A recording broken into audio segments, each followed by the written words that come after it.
يا مساء الفل. مساء الفل، الحلقة التانية من بودكاست كلام منا مع منا. أنا عارفة إن دي أخدت وقت طويل قوي إن أنا أسجل الحلقة التانية، بس خلينا يعني للأسف كان أسباب كتيرة جدا مش هدوشكوا بيها، وخلونا ندخل في الحلقة التانية على طول، وخلونا نتكلم عن اللي كنا بنتكلم عنه في الحلقة الأولى، واللي لسه ما سمعتوش الحلقة الأولى اسمعوها.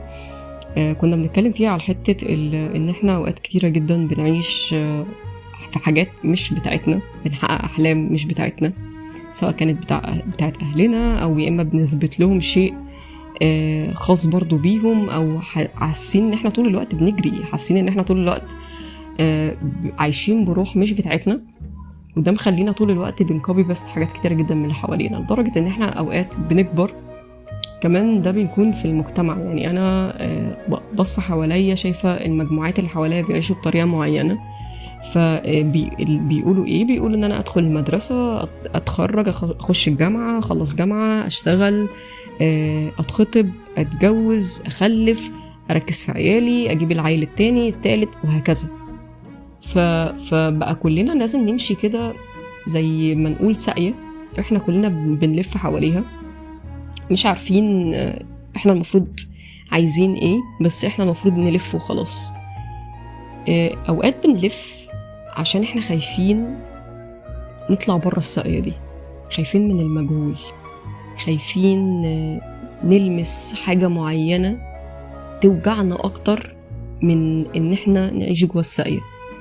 فخلينا ان احنا لا، مش عايزين نغامر، مش عايزين نجرب، مش عايزين نعيش وجع أو مشاعر صعبة، بس عندنا قدرة نعيش حياة أو نعيش شبه ميتين في ساقية احنا تأقلمنا عليها بشكل يومي، مخليانا ان احنا مش حاسين ان احنا فعلا عايشين. فده بيكون بدافع الخوف. فعمركم سألتوا نفسكم، هل أنا عمري حسيت ان أنا خايف؟ أو أنا عمري حسيت ان أنا خايفة؟ هو ايه الخوف بالنسبة لي؟ طب أنا إيه اللي بيحركني؟ طب أنا إيه اللي بيخليني أعمل الحاجة اللي قدامي؟ إيه اللي بيخليني أعمل اللي أنا بعمله دلوقتي؟ هل اللي أنا بعمله دلوقتي ده أنا فعلا عايزة أعمله؟ ولا أنا بعمله وخلاص؟ هل أنا بجري فيه وخلاص عشان اسمي بجرب؟ ولا أنا بدور على نفسي؟ هل أنا بعمل ده عشان أوفر حاجة معينة، عشان أوصل لحاجة معينة؟ هل يعني عمركم سألتوا نفسكم أنا صاحية ليه؟ أنا صاحية النهاردة ليه؟ صاحية النهاردة عشان أعمل إيه؟ صاحية النهاردة عشان يومي يبقى عامل إزاي، عشان لما أجي أنام بالليل أحس إن أنا راضية عن يومي وحاسة إن أنا عملت حاجة. فإيه الحاجة اللي بتخليني أصحى أصلا وأكمل في يومي ده؟ طب أنا بصحى بجسم أنا عايشة جواه، وده بيتي اللي أنا فعلا عايشة جواه. طب البيت اللي أنا بتحرك بيه وبعمل بيه مشاويري وبعيش بيه حياتي، هل أنا فعلا مبسوطة وأنا عايشة جواه؟ أنا مبسوطة بجسمي، مبسوطة بشكلي، مبسوطة بكل شيء يخصني من صفات، من كل شيء بمتاز بيه. هل أنا بشوف نفسي أستاهل الحب؟ هل أنا بشوف نفسي إن أنا بحبني أصلا؟ كل ده أوقات بنبعد عن إن إحنا نسأله لنفسنا، عشان بنبقى خايفين أوقات نواجهنا، بنبقى خايفين نخاف، بنبقى خايفين نحس إن إحنا مش فاهمين أو مش عارفين، فبنقدر نعيش جوه وجع الهروب. يعني لدرجة أوقات إحنا بنفضل نجري نجري نجري نجري نجري نجري وإحنا موجوعين لحد ما بنقع من كتر ما بنجري، عشان جسمنا مبقاش قادر يرفعنا. جسمنا بيقول لنا طول الوقت أنا تعبان، أنا مش قادر، أنا مش عايزة أكمل. إحنا مش عايزين نسمع له. فعمركم فكرتوا إن أنا ليا صوت؟ مش الصوت اللي احنا بنتكلم بيه أو الصوت اللي أنا بكلمكم بيه، الصوت اللي من جوه. الصوت اللي من جوه جربتوا مرة تسمعوه؟ جربتوا مرة تحسوا بحاجة بتشدكوا وبتقول لكم ما تعملوش الحاجة دي؟ طب أنا خايفة. طب الخوف ده جاي من صوتي أنا ولا من صوت حد تاني؟ هل الخوف ده اتزرع جوايا، ولا هل الخوف ده هو التجربة أنا عشتها قبل كده بقت بالنسبة لي هي اللي بتمثل الخوف لكل شيء حواليا؟ كنت دايما بقول لنفسي أنا ما بخافش، أنا فعلا ما بخافش من حاجة، ما بخافش فعلا من حاجة. بحس إن أنا مش بخاف من حاجة. ابتدى أقول إيه ده، يمكن بخاف، بس بخاف فعلا من الصرصار اللي بيطير. انا ممكن فعلا بخاف من الصرصار اللي بيطير، بس غير كده انا فعلا ما بخافش من حاجه. كنت بقولها بشجاعه قوي، بس اكتشفت بعد سنين ان انا كنت طول عمري بخاف ان انا خاف، بخاف من الخوف ذات نفسه، بخاف احسه، بخاف المسه. فكنت بجري وحاطه طول الوقت وش معين على وشي يداري كل شيء جوايا. فكنت ببطل ان انا اسمع نفسي، سكت نفسي. الشخص اللي ما بيخافش هو شخص خايف يواجه نفسه.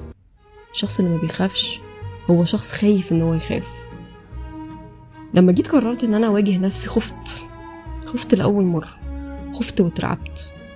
حتى لو كان من بره بيبان عليا ان انا مش خايفة، حتى لو من بره كان بيبان عليا ان انا جبانة، حتى لو من بره كان بيبان كل شيء للناس ايا كان هو ايه، من جوايا انا كنت بحس ان انا فعلا خايفة اخسر حاجات كتير، خايفة اواجه حاجات كتير، خايفة اتحط في محيط مش بتاعي، خايفة اخسر حاجة انا متمسكة بيها، مع ان انا شايفة من جوه ان في صوت تاني بيقول لي اعملي ده، اعملي ده.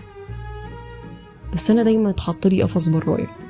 زي ما كنا بنتكلم في اول حلقة ان اوقات التروما اللي بتبقى جوانا بتكون هي القفص اللي اتحط حوالينا واحنا خايفين نطير. عارفين لما بنكون طير ولينا جناحات وفجأة واحدة نكتشف ان احنا نقدر نطير، واول خبطة في القفص بنحس ان احنا فعلا خايفين نطير، خايفين نستخدم الحاجة اللي احنا المفروض اتولدنا بيها وجوانا نعمة. لما بنفكر ان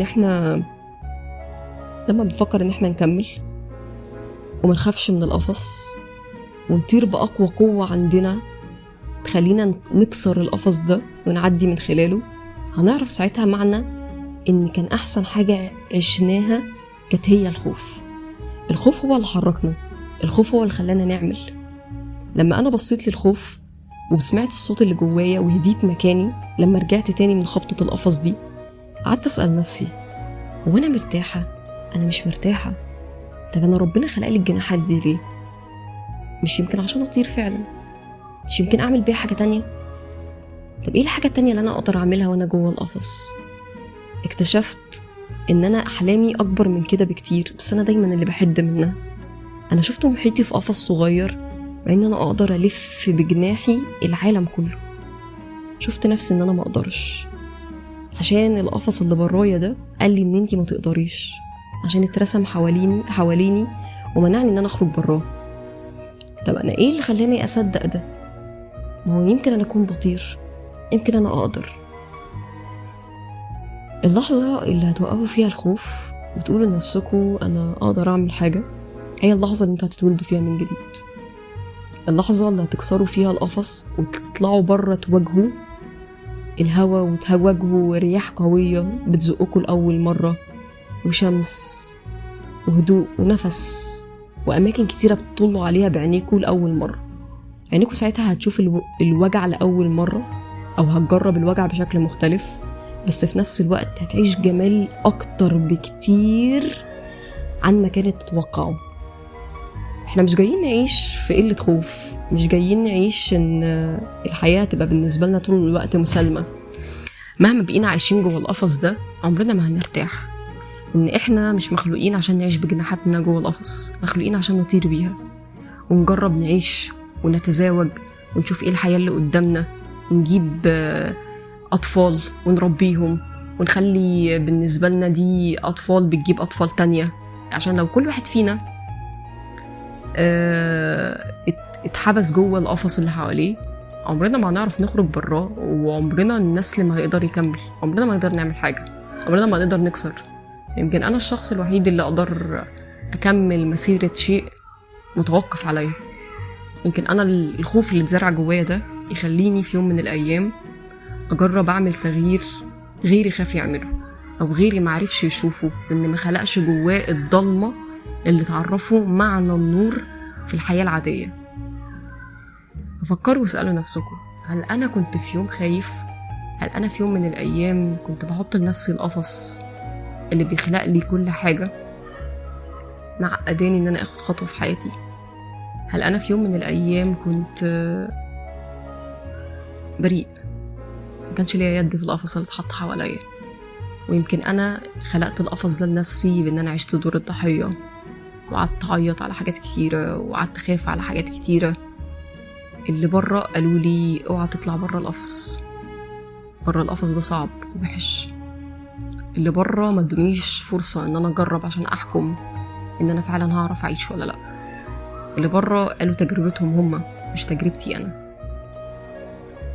فاول طريق اكتشاف النفس هو معرفة ايه اللي بيوقفنا، معرفة ايه اللي بيخوفنا، معرفة ايه اللي بيخلينا اصلا منكملش، معرفة ايه اللي بيخلينا اصلا مش مرتاحين، بيمنعنا ان احنا نسمع صوتنا اللي من جوه، صوتنا الحقيقي.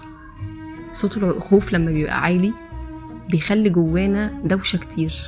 الخوف عمره ما بيروح، الخوف بيحرك، بس الخوف لو زاد عن اللزوم بيخلينا اوقات كتيرة جدا مكاننا مش قادرين نعمل اي حاجة.